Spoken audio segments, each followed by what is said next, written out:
This is Castle 1. Race officer speaking. Line is on boundary up ahead, 35 seconds out. A bit lower and faster here. That's a good one, Jimmy. Still gaining on the lane line there.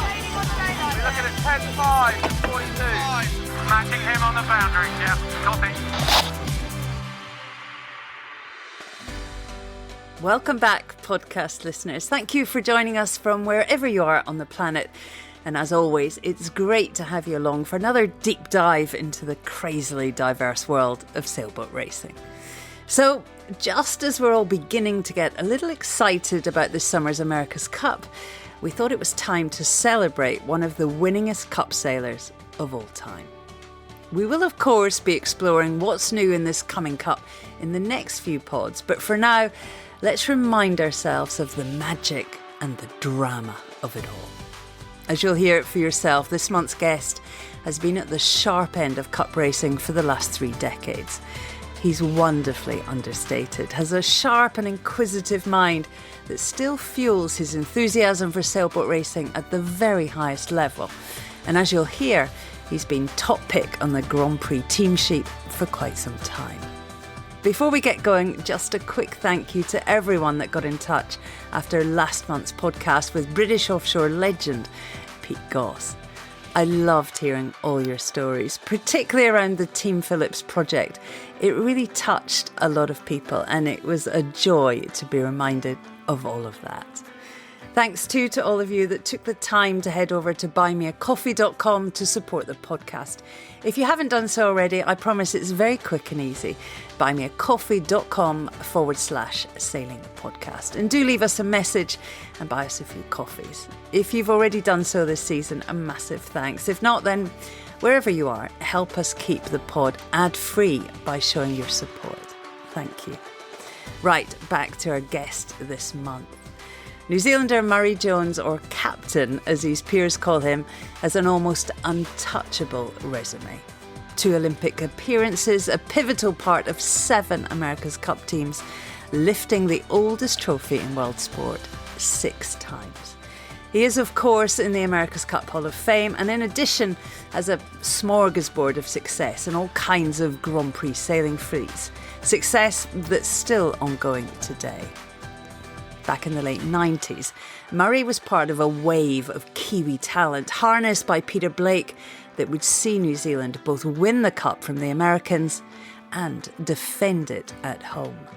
His bond with Russell Coutts was a tight one, so inevitably, no spoilers here, he would be a pivotal part of Coutts' team that defected to Lingy and all that followed. Murray doesn't post on social media. There's a brief wiki page and a short citation on the America's Cup Hall of Fame website. But that's about it. I called his daughter Gemma to find out some extra details. And I kind of love that about him. If you've had the pleasure to sail with him or be coached by him, you'll get it. He's a true team player. It's never about him. But also, he's someone that's still excited, fascinated even, by our fast-changing sport. You'd want him on your boat, and that's a given. I sat down with Murray at the end of a day's practice in St Bart's, training for the Premier Superyacht Regatta St Bart's Bucket. He sails as tactician on the spectacular 56-metre ketch Aquarius. I hope you enjoyed the time I spent with Murray Jones. You didn't have data or anything like that, and it was feel. And so you developed a fantastic feel of what was right and what was wrong. I used to be up the mast to look at where the best breeze was, and sometimes I was up there the whole race. Well, in those days, they were long races. We just chipped away and won the cup, and the whole in New Zealand just like went ballistic after that. Murray Jones, here we are in the wonderful St Bart's. We're here for the bucket, of course. What are you doing in St Bart's? What's your role here? I'm tactician on Aquarius, which is a 56-metre ketch. Good fun. 3rd time I've sailed on this boat here in the bucket. And different type of sailing, but a great place to sail. It feels quite a privilege to be here. I think that every year. I mean, it is a stunning place to race super yachts, isn't it? I mean, you're obviously a regular. Yeah, it is a great place. Generally good breezes, and great, sailing around the islands and around. It's fantastic, and the breeze is changing as you go around the island, so it's quite challenging. And sailing these big super yachts is challenging, different to normal sailing I've done in the past, but yeah, it's great fun. There's quite a lot of legends walking the dock. There's a real sort of history of sailing royalty here. Yeah, there is. I think, everyone that gets asked to come to St. Bart's and sail on one of these boats says yes, because it's a great experience. It's good fun. Yeah, I love it. Tell us, what else are you up to these days? What keeps you busy? I mean, the TP52 Super Series is about to get underway. Am I right that you're still on the TP sled? Yeah, sailing on the sled. So that's busy, 5 regattas, and very, very competitive class. Quite, it's full on, stressful, it's at top level, and it's good, keeps you sharp. Yeah, it's good to still be doing that. I mean, I'm amazed just how every season incrementally it just goes up a level. Exactly. Yeah. The owners are really enthusiastic, and a lot of them are owner drivers, which is, I believe that's what keeps the whole class together and going. And they love it, and they're competitive. They want to win each season, and it makes it tough racing, really tough. Yeah, it's a good circuit, isn't it? All right, let's go back a bit, Murray. You're from New Zealand, grew up in the Windy City, down at the bottom of the North Island, down in Wellington, nestled right on the Cook Strait there. I mean, I've only been there once, but what a place to grow up sailing. I mean, how did you find sailing, and where were you kind of sailing as a youngster? Well, I started sailing at Parramatta Harbour, which is an inlet just north of Wellington, 15 miles north of Wellington, and I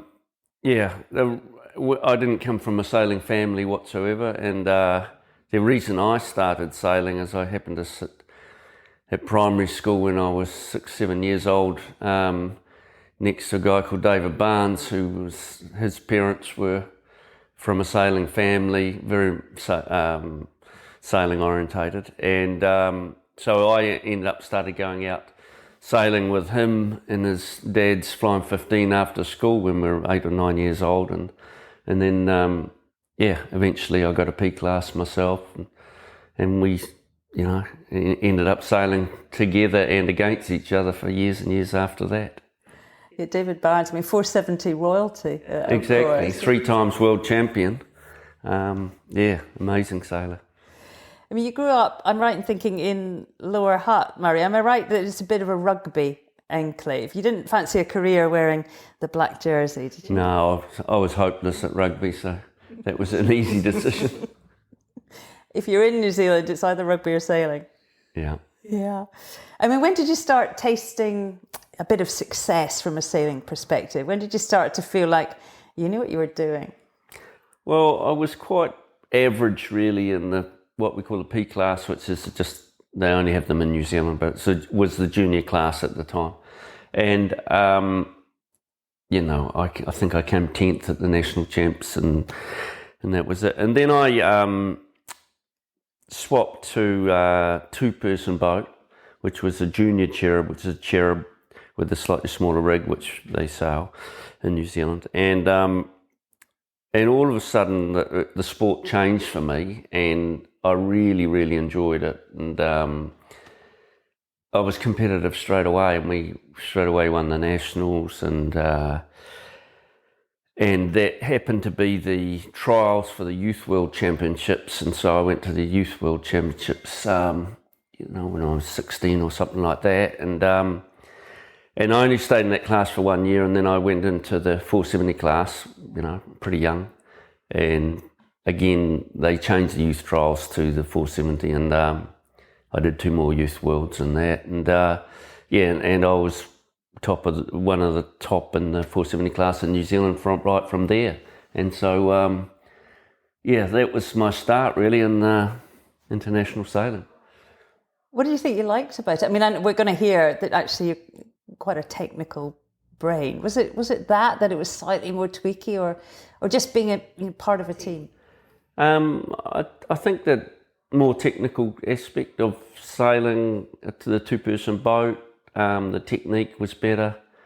I'd never liked hiking out that hard, and so I was a skipper, and I had a guy on the trapeze that was strong and did all the hard work, so that suited me. But yeah, I think it was just the added complication of a technical boat, and a faster boat, planed, and it just clicked. Yeah, piqued your interest. I mean, as you say, at 470 class, and I guess trialling for the games by now. I mean, how did that happen? And I'm thinking you ended up as a reserve back in the days when we had reserves at in the Montreal team in 76, at just 19 years old. Can you remember all that? I can, because when I started in the 470s, for some reason, it was a new class then, but we were competitive straight away, and we did the Olympic trials. We didn't win them. Mark Patterson won them, and he got close to winning a medal actually at Montreal. And it was a great experience going to the Olympics at that age, and seeing all the legends. I think Jochen Schumann won his gold medal there that year, and he was young at that time, relatively. I met Dennis Conner and people like that who were sailing the Tempest or something like that. It was a really eye opener, and it even though I was only a reserve, not competing, it was a good experience to see what's involved with the Olympic Games.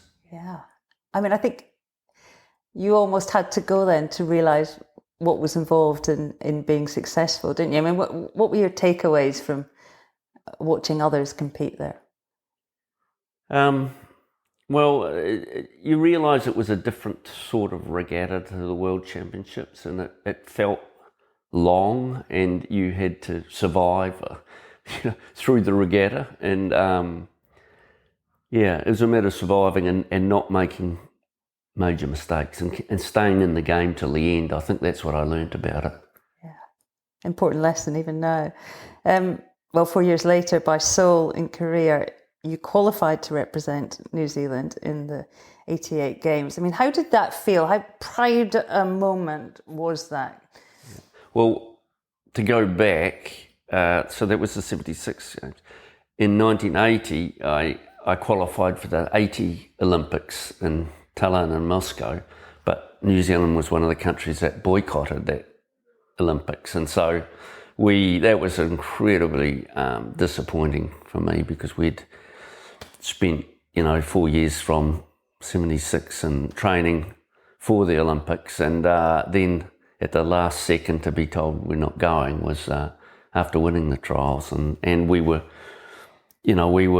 competitive. We'd won the European Championships in 78 and a few other regattas, and so we were that was a real blow. And then, as you said, after that we had a fantastic time, competitive time in the 470 through the period in the 82 to 84, when it was David Barnes, Chris Dixon and myself in the 470 class in New Zealand, it was like sailing a club race was like sailing a World Championship race every weekend at Takapuna. It was amazing experience. It was, just cutthroat, and so that was hardened us, our whole group up, as we came out from a lot of sailing domestically in New Zealand as very hard sailors. Yeah, I remember Ian Percy on his podcast, he talks about the power of a cluster, which I guess he did growing up in the UK, but to have that highly motivated people on your doorstep is pushing each other is pretty special. Yeah, it was, and it was it was just a cutthroat environment. It was like we were trying to beat each other. We weren't trying to help each other. It was like you know, it was a great experience. Yeah. Yeah, I mean, I glossed over 1980. That's my bad. But there was a whole generation, wasn't there, of sailors, almost worldwide. That I don't know. If that was your time, Yeah, it must have been so difficult. yeah. It was lucky for me that I was young and I had some more Olympic, experiences left in me. So that wasn't the end of the world. But it's for some people it was their chance to win a medal and they missed, and then they weren't competitive for the next one round in '84. So yeah, it was a terrible thing. Yeah. So in '88 you were there, but in the Flying Dutchman. I mean, a much more technical class. I mean, really state of the art at the time. Talk to us about Korea. Yeah, well, it was when I changed to the Flying Dutchman.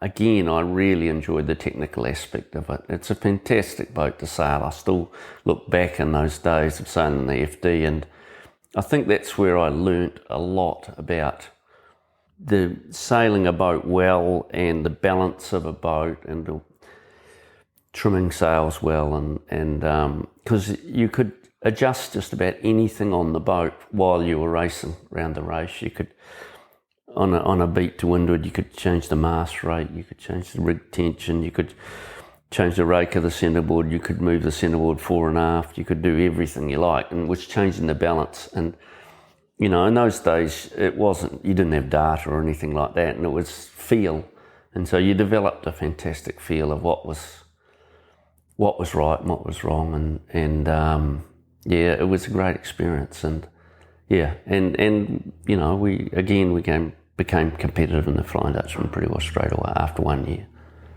You finished fifth in Korea. On paper, a really close-looking regatta. I mean, less than a point off fourth, 12 points off a podium finish. I mean, it's tough finishing, isn't it? Within touching distance. Yeah, it was. It was actually really disappointing for me that the Olympics. I felt we should have done better, and we had one bad day, and that really in the middle of the regatta, and that after we'd had, I think, 3 or 4 really good races, and that really sort of put us back a little bit, and struggled a little bit from then on, and so I came out of it quite disappointed, actually. Yeah. I mean, how much, when you look back, did that 5th place finish in Seoul really drive you on? I mean, New Zealand had been doing okay, hadn't they? I mean, Russell, Coates, the Tornado lads, Bruce Kendall, 3 medals in LA, then another 3 medals in Seoul, the Tornado lads again, Bruce getting his gold medal and John Cutler winning bronze. I mean, it was an impressive team. How fired up were you to deliver at the next games in Barcelona? I mean, I was determined to. The Olympics at that stage of my life, and that's all I was focusing on, really. But to say that, I had a proper job as well, so it wasn't like these days where people are just full time, and we had to earn some money as well, and I was working and sailing, making it work. So, what were you working at? What were you doing? I'd actually started a company myself, building yacht masts and small keelboat masts, and so I, working sort of on my own, or 1 or 2 people working for me, and so that was, working long hours just to keep it working. It was busy. Yeah. Let's talk a bit about Barcelona, Murray. I mean, it's not an easy place to race. How did all that go down? Generally in the Flying Dutchman, I guess when I look back, we were more comfortable in the breezy. Well, I grew up in Wellington, which is a really windy place, and I was always comfortable sailing in strong winds, and I always preferred that. That's why I think I was quite disappointed after not getting a medal in Seoul and Busan, Korea. because it was a breezy place. And then Barcelona was generally light to moderate breezes. And yeah, it was tough racing. We were in there, hanging in there, and didn't quite make it. We were close. We needed just a little bit more. But when I look back on those two Olympics, we were much, much closer to winning a medal in Korea when we came 5th than we were actually in Barcelona when we came 4th. Yeah. How tough was that when you look back? I mean, I have an Olympic 4th place in my CV. It's brutal. Even now when I think about it, I get that knot in my stomach. But how tough was that, especially again in a New Zealand team that really stepped up with, I think they had 4 sailing medals. Yeah, it was tough because I think in both years, in '92, we'd come second in the World Championships. In the year, I think, before the '88 Games, we'd come second in the World Championships. And so we was, in pretty good form. And yeah, and I realised that, in '92 in Barcelona, that maybe I wasn't going to do another Olympics. I wasn't that sure. So it was sort of like, oh, maybe this is it. And how it turned out, it was my last Olympics. So it was tough. It was tough. You feel like it was unfinished, and it was finished. Yeah, I mean, you can remember. I could still remember the races where I, lost points, which made the difference. Yeah. Well, while we're talking about the Olympics, I'm just going to jump forward a bit. Rio 2016, your Olympic legacy lived on, Murray, in the form of New Zealand Nacra Helm, your daughter, of course, Gemma. I do have to say, rightly so, it's not just your Olympic legacy, your wife's too. Jan, also a multiple Olympian and a silver medal winner in the 470 from '92. But Gemma, sailing for New Zealand, you're there coaching her. How proud were you that was happening? I mean, I was really proud of her. She's a tough kid, and she was determined and to do well, and I think they did really well. They missed by a fraction of getting a medal, and how it turned out, she was the only female helmsman in the top 10 in the medal race, actually, and even though she came 4th, close, but super proud of the achievement. She calls it I spoke to her before this interview. She called it the Jones curse. I mean, I wonder, what did you say to her when she came in? Well, it is a little bit, because my brother Brian, he finished 4th as well in the Olympics in the Tornado class, sailing with Rex Sellers in Barcelona. So my brother and I came 4th in Barcelona in the '92, and then my daughter comes 4th in Rio. Anyway, but Gemma was very positive all the way through her NACRA program, and she's, her goal was to do better than Mum, who came second in the Olympics. So, didn't quite achieve it, but that was good. It was a tough moment for a parent, though. I can imagine when she sailed into the beach after. Yeah, but she sort of finished on a high because they won the medal race, the last race, and so when you do that, you've sort of done all you can right at the end. So the emotion is, well, we didn't win, but it was close. and again, I look back at her races and think, oh, there was this race, and yes, like you said, there's a few points going here and there. That's the way racing is. As I say, I gave her a call the other day, and she talked about having you as a coach, about what you brought to the campaign. I mean, your technical knowledge, your approach. What was that like, coaching your own daughter in an Olympic campaign? Well, we get on very, very well, so it wasn't that difficult for me. I didn't feel it was difficult anyway. And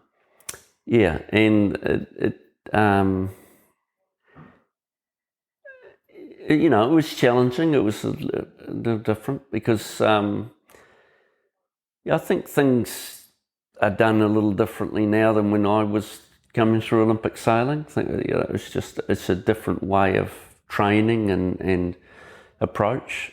And so you sort of had to get your head around that, and so it was about trying to suggest the way I thought was good things to do, but fitting in with what they thought was the right approach. So it was you feel some of it was a compromise.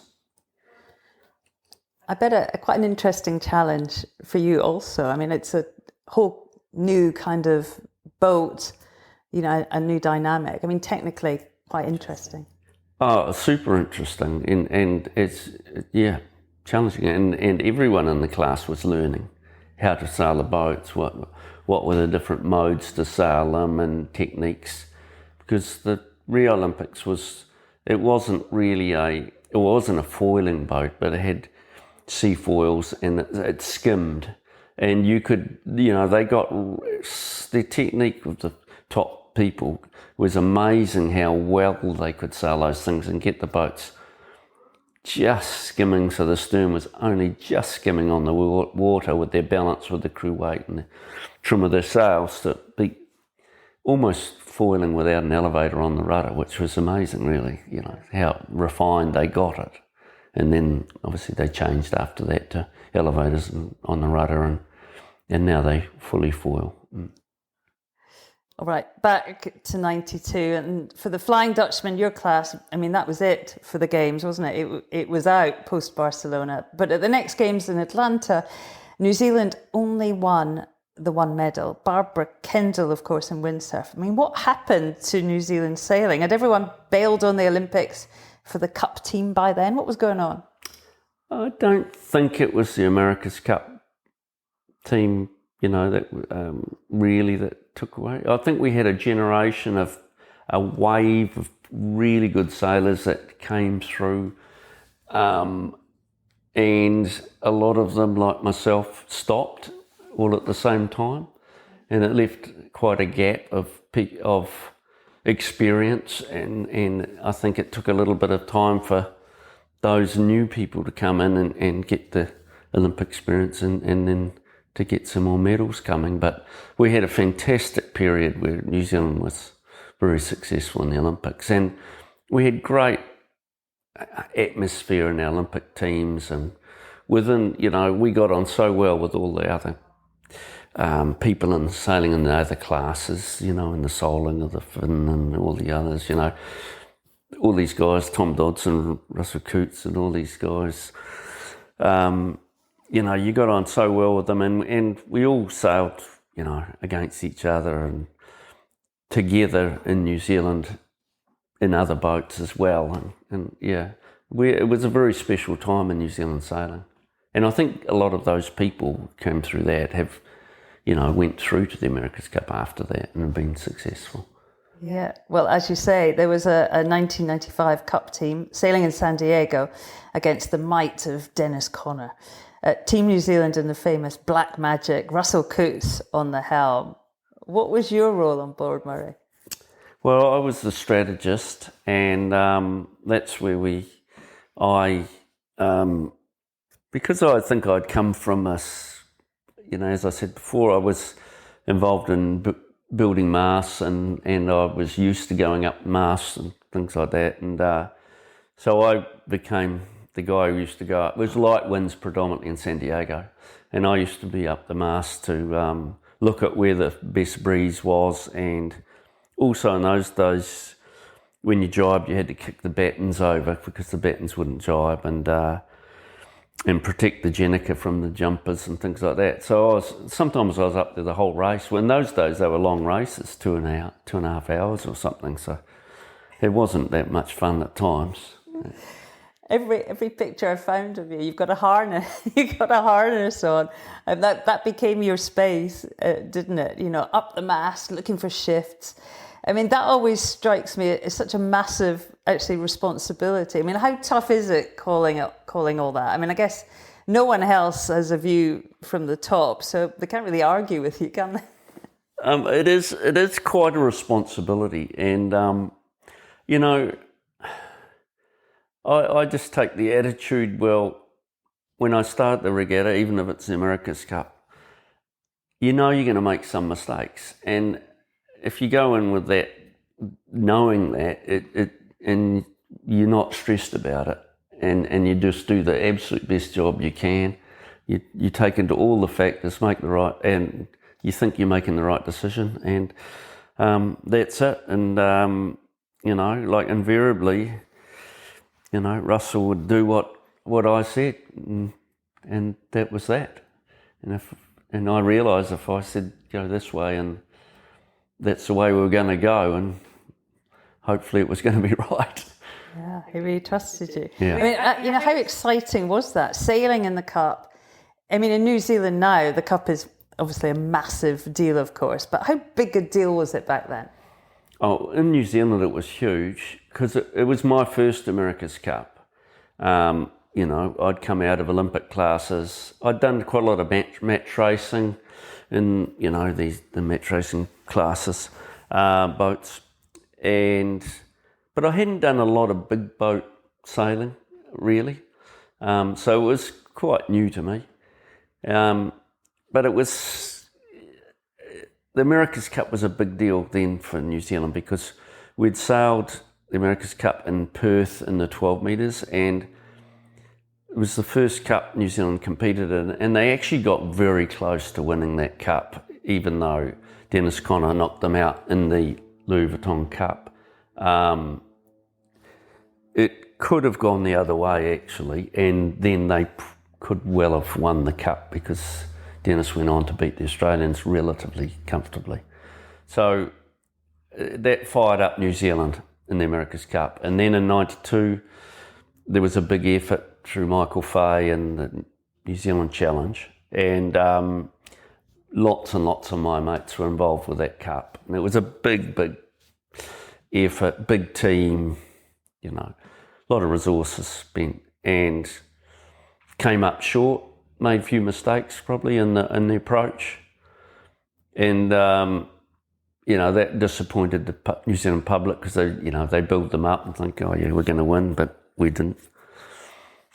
And so then the 95 Cup, the whole approach changed. Peter Blake was in charge. Russell had a huge role in the team.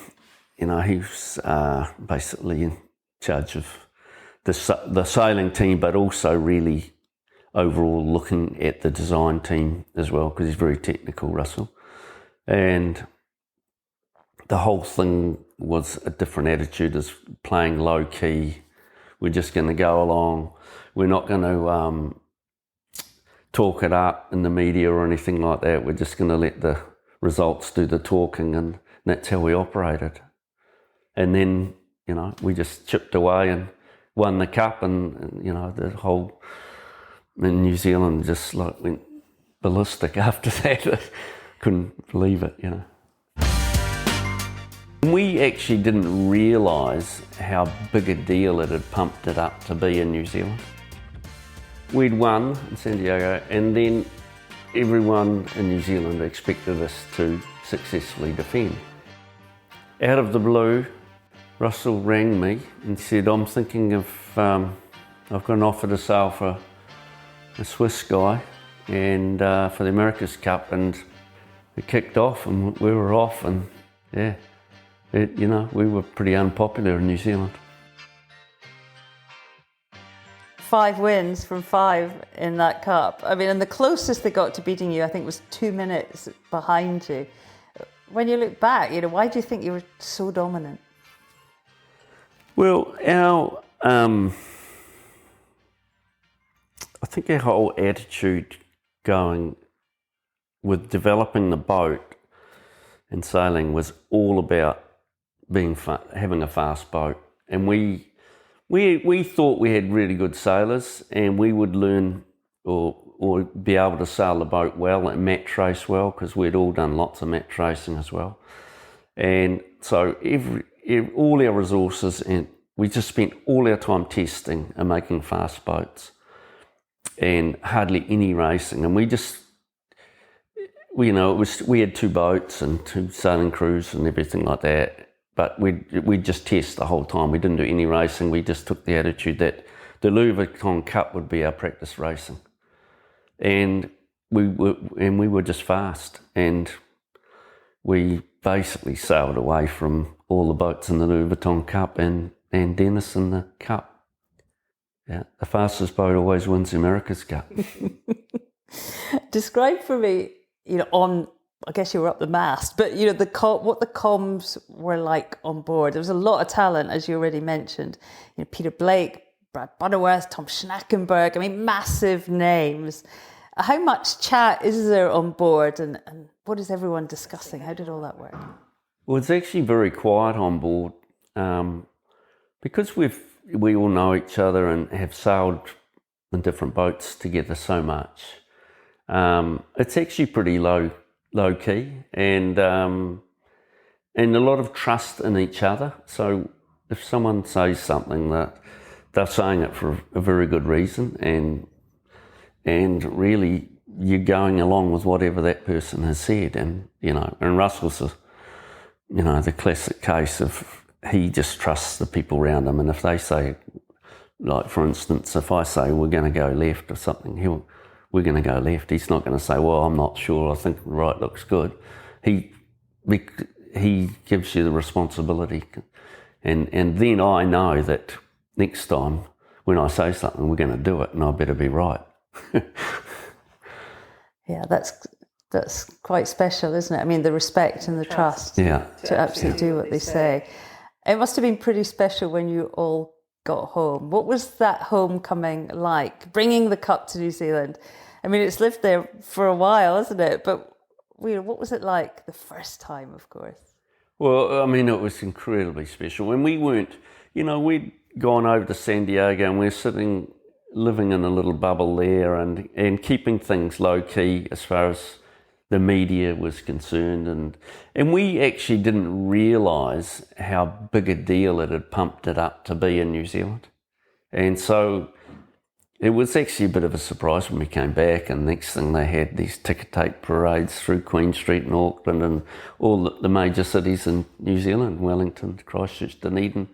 And, thousands and thousands and thousands of people turned up in the streets to cheer us on. It was quite sort of humbling, really. We didn't expect that. Yeah.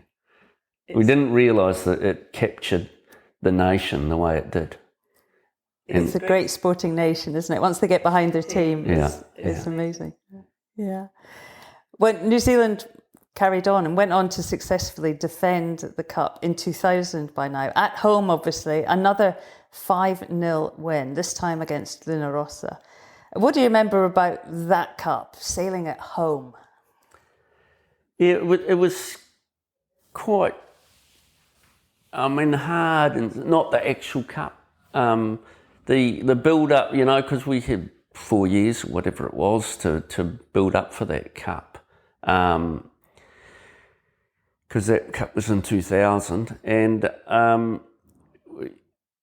so we again wanted to develop the boats. We spent a lot of time two-boat testing, and we had a pretty small crew then. We didn't have 2 sailing teams. And I remember we were going out two-boat testing a lot of time in quite a bit of breeze with like 9 or 10 people on the boat, and you normally race them with 15, 16 people, and jibing the boats and things like that with a really limited crew and a couple of shore crew and a couple of designers, and it was, it was interesting, and you learnt, to do a lot of different positions on the boat, and it was fun. It was fun.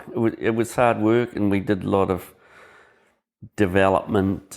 We had Doug Peterson and Laurie Davidson again in the design team, and one of the things that I remember is because in those days it was really secretive, the development of the boat and spying and all this sort of stuff. You could spy as much as you liked, and Laurie had developed a new bow shape that he wanted to try full size on the boat, so we one of the boats, we cut about the front 4 or 5 metres off the boat and put a bulkhead straight up there, and then we built 2 bows, and we used to tow out early in the morning round to Rakino Island round the back where no one could see us, and unbolt one bow and bolt another that we had in the chase boat and bolt another one on, and go and test for a couple of hours, and then switch it back and tow back home. So, things like that was sort of interesting, that looking back, that's how we were trying to do it and hide what we were doing. Yeah. So good. I love all that. It's fantastic. Who'd have thought? Let's talk a bit about Peter Blake. I mean, obviously he was on board in San Diego. You sailed with him, and for 2000 he took an administrative role. What was Peter like as a sailor, but also as a kind of leader, leading the team? I mean, as a leader, I think that was his strength. I mean, he's obviously a very, very good sailor, and his results, especially in offshore sailing, speak for themselves. And very astute. He knows what's going on, but very, very good as a team leader, and made the atmosphere in the team was really, really good. And Russell, the same. He's an excellent team leader, and it just gelled. And I think having the two of them was really, really special. And having Peter sail on the boat, I think was quite integral in our success at that stage, where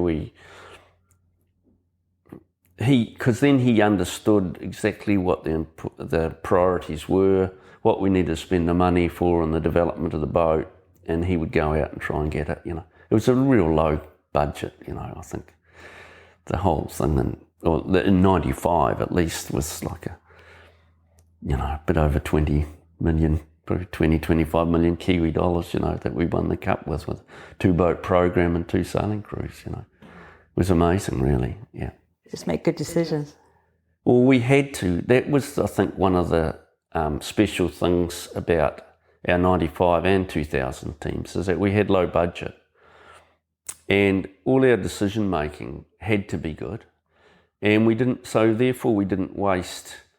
We didn't have money to waste, but we didn't waste time, and I think that was a big deal. And I think that generally that's a big mistake that I see teams making in the America's Cup even today, that they, in some ways, having too much money is actually a liability in some cases, because they take on too many projects and they waste time, and the time is, in the America's Cup, is one of the most important things that you need. Yeah. It can be a distraction. Yeah. Huh? Just going back to Peter a second, how pivotal do you think he was in putting sailing at the forefront of the nation's sporting passion? Oh, I think it was huge. It was big, because people had the respect of the nation. He was a figure that people looked up to, and he was an achiever, and I think the team really had huge respect for him. And I think when he went out looking for some money and that, everyone respected him. And it was I think he was pivotal to our success in keeping things focused. What about Russell Coates? I mean, at the time, a force of nature on the wheel. What was Russell like as a sailor back then? Obviously an awesome sailor, and he's a natural awesome sailor, and also a great person to sail with. Yeah, quite interesting in many ways that he trusts the people around him to do their jobs properly, and leaves you to do your responsibility on the boat 100%, and he expects 100%, and it's up to you to deliver. Yeah, but incredible, to sail with him, and a privilege, really. What do you think makes someone like Russell so good? He's incredibly competitive, no matter what he does, whether what sports. he's one of the most competitive people I know. And so, his determination to win, is incredible, really. He's just, wants to win, and there's no reason not to, no excuse, And technically, he's an engineer. He's, he knows yacht design. He understands it. He understands what makes the boats fast, all the aspects of it. And that has added a lot to his success of all the racing I think he's done, America's Cup and other types of boats that he sailed. His understanding of the whole package. Yeah, it's important. I mean, you play golf with him still, don't you? What's he like? I'm a very poor golfer, and he's quite good. He'd like to be better. But it's always fun playing golf, and we play, with Brad and Russell and, our mates. And again, he's competitive there, and it's always a bet on for the round of golf, and it might be $50 or something like that, but it's as if it's important as if it was $5,000, like it's the end of the world sort of thing. Yeah, there's got to be something at stake. I mean, pretty special to win together at home, a successful defence. I mean, what was that celebration like? The first team outside of the US to successfully defend the Cup. What are your memories of celebrating that win? A little bit of relief, actually, because we'd won in San Diego, and then everyone in New Zealand expected us to successfully defend. And so, therefore, if we didn't, we were a failure. And so it was sort of like a feeling of relief that we won. It wasn't like the first time we'd won in San Diego where we celebrated and it was a fantastic thing. We worked hard and, we won, but we sort of expected to win. And we were determined to win, and we sort of felt, that this is what we had to do. By the age of 33, you'd lifted that trophy twice. I mean, not a bad career at that point. I mean, can you remember back then how that felt? That kid from Lower Hutt lifting the America's Cup, not once, but twice. Well, it was quite an incredible feeling, really, because, kids these days, they have this, as young sailors, they have this ambition to go and sail in the America's Cup, where I had no ambition to sail in the America's Cup. I didn't even think about it. My ambition was to go to the Olympics and try and win an Olympic medal, and it wasn't really until, I'd watched the 1983 Cup on TV when Australia beat Liberty in Newport, and I'd followed the Cups since then in Perth and that. But I didn't really have the ambition to go and do it, or that I was going to be there. And it was in 92, 3 or something like that. Russell rang me up and said, "Oh, do you want to do the America's Cup?" And I sort of said, "Okay, yeah, why not? Yep, I'll do it." And that was it. So my career, America's Cup career, started there in like 93, and by 2000 we'd won 2 cups. So it was incredible, really, yeah. And I was really enjoying it too, being part of a big team, and it was really interesting for me, the design aspect of it, as well as the sailing and the teamwork. It was really, I started to really enjoy it, and then I was thinking, oh, this is the thing I want to do more of. So Murray, 2000 passed by, you'd sailed 2 cups for Team New Zealand, and things all changed. What happened, Murray? How did it all go down? Well, it was an interesting time. How did it go down? Out of the blue, Russell rang me and said, "I want to talk to you about something." I was overseas. And he said, "I'm thinking of, I've got an offer to sail for a Swiss guy and for the America's Cup, and I'll do it if I can do it with a couple of you guys. Would you be in? And I said, well, it blew me away. I had no idea. And I said, well, wow, like I hadn't even thought about sailing for any other country other than New Zealand. And I said, look, give me 24 hours, I have to think about that. Anyway, I rang him up the next day and I said, yep, I'm in, let's see what happens. And so, next thing he rang, a few of the other boys and it kicked off and we were off and we were pretty unpopular in New Zealand. How difficult a decision was that? Well,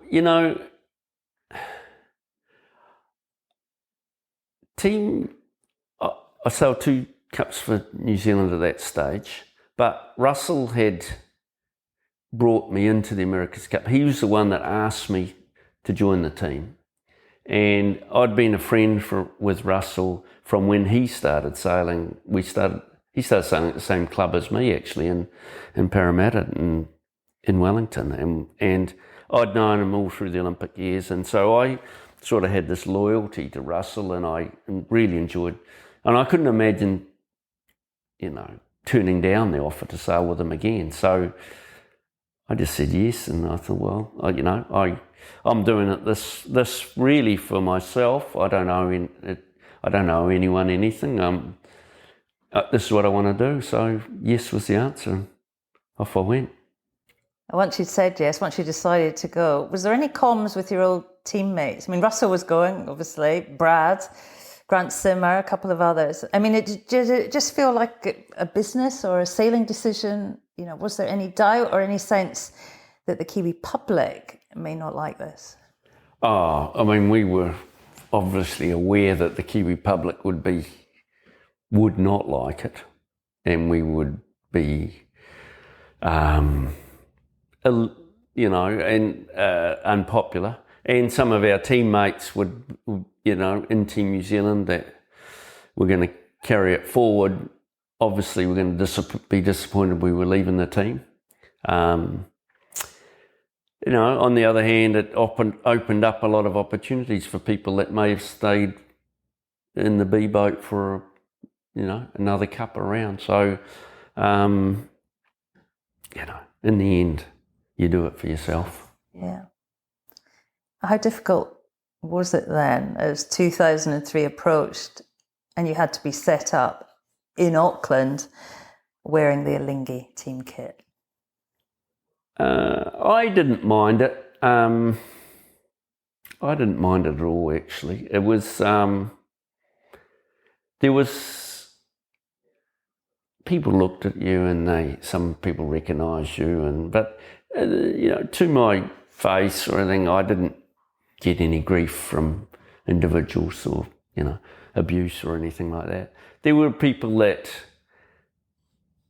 in New Zealand that were really dark about it and were vocal publicly, but they didn't confront us privately about it and that. There was some, some little nastiness. We got a letter from a threat basically saying, oh, we know where your children go to school. And it's embarrassing that a New Zealander would go to that length. It's a sporting event, So then they realised that we have to be a little bit careful because maybe there are some nutters out there.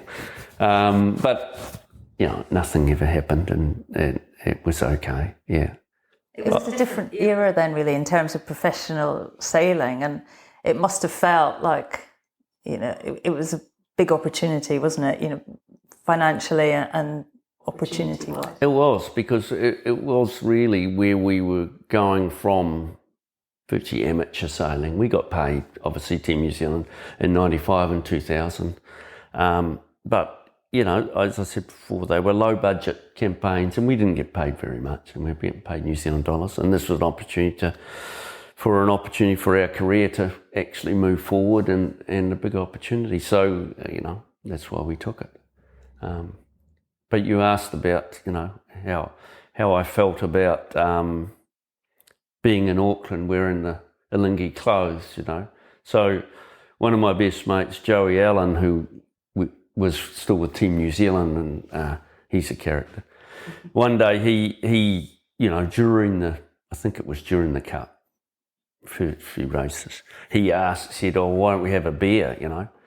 And he said, come over to the Trough, you know, that's the nickname for his local bar over at the Harbour Bridge, and it's a little bit rough at times. And so I said, okay, we'll meet you over there then. You know, and I happened to meet him in the car park, and I'm in my full Alinghi gear from sailing, and it's a full Team New Zealand setup, you know. And he says, there's no way, Murray, you can come in here wearing that stuff, you know. So he opens the back of his car and grabs some Team New Zealand kit out, and I put the shirt on, and we walked in and had a beer, and people, you know, they recognised me on TV and that, and they're looking at me going, what the heck? What's Murray Jones doing here? We're wearing a Team New Zealand shirt, you know. That's good. I mean, the Kiwi sporting fan is, I mean, they're so knowledgeable, aren't they? And they're so invested in, I mean, you can't get your hair cut in New Zealand or get in a cab or anything without someone giving you opinion. I mean, now I guess on, you know, on Grant Dalton and, you know, Pete Burling, and but yeah, I can imagine it was tough. 100%, especially in those days, yeah.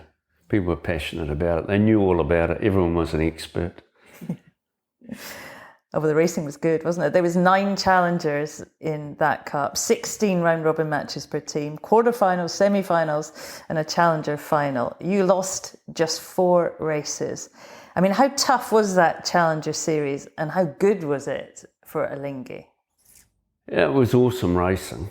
I mean, we sailed well, we developed a pretty good boat, and yeah, we had a good campaign. It was the first campaign for a new, obviously, you know, we were experienced from Team New Zealand days, but to start a brand new Team America's Cup team from a blank sheet of paper, 3 years to win it was quite an achievement. To put together every single person, design team, build a boat, and compete was quite an achievement, and that was very satisfying to build a team from absolute scratch and to be successful was quite a good feeling of achievement, you know. So, you know, it was different to the previous 2 cups and the feeling you got when we won it, you know. But again, it was a little bit like a sense of relief, or not relief, but we did feel like, because we'd left New Zealand and we came in and we were challenging, and our only chance of coming out of this looking okay was to win. Because if we'd got beaten, it would have just, you would have felt like, oh, why did we do that? Or, you know, it was a terrible thing. So, you know, we were absolutely determined to win. And, you know, they had this group in New Zealand called the Black Heart thing, which were attacking us New Zealand Alinghi members, you know. And the more they sort of attacked us, the more determined we were to actually win, you know. They sort of fired us up. Yeah. Yeah, I asked Russell when we did a podcast with Russell about what that was like, you know, motoring out in the morning, and they were there, yeah, you know, shouting at the team, and he said he loved it. Yeah, it was a motivator, and I guess you took that energy and used it. Oh, it was sort of quite cool. There was one particular lady that used to stand right on the wharf when we used to get towed out of the viaduct every day, and she used to just sling abuse at us every day when we went out, and we quite enjoyed it. As you say, you won 5-0 on paper. Team New Zealand, wow, they had some technical issues, didn't they? And some races actually went down to the line. You know, do you remember that moment crossing the line? And, you know, what's your memory of that when finally it was done? Yeah, we were pretty excited to win, actually. Yeah, it was an exciting time going And to win 5-0, that wasn't what we expected. We thought it would be closer. We had a lot of respect for, the Team New Zealand team and the people. Obviously, we knew them all in it. And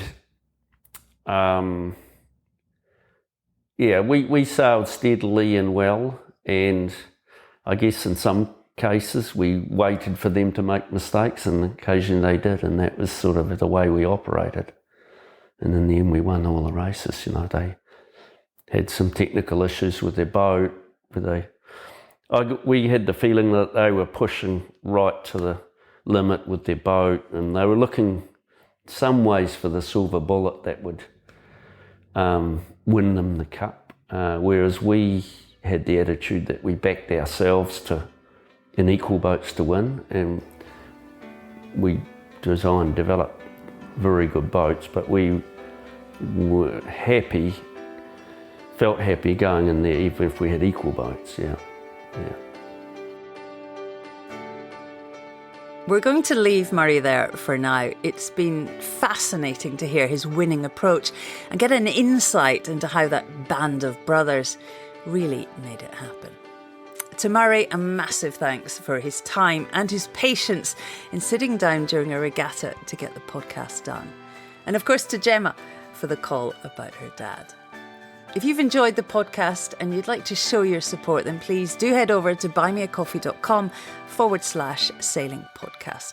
We work hard to bring you this quality ad-free listen, and it takes time and a lot of work. So it's lovely to have your support and your messages. So many, many thanks for that.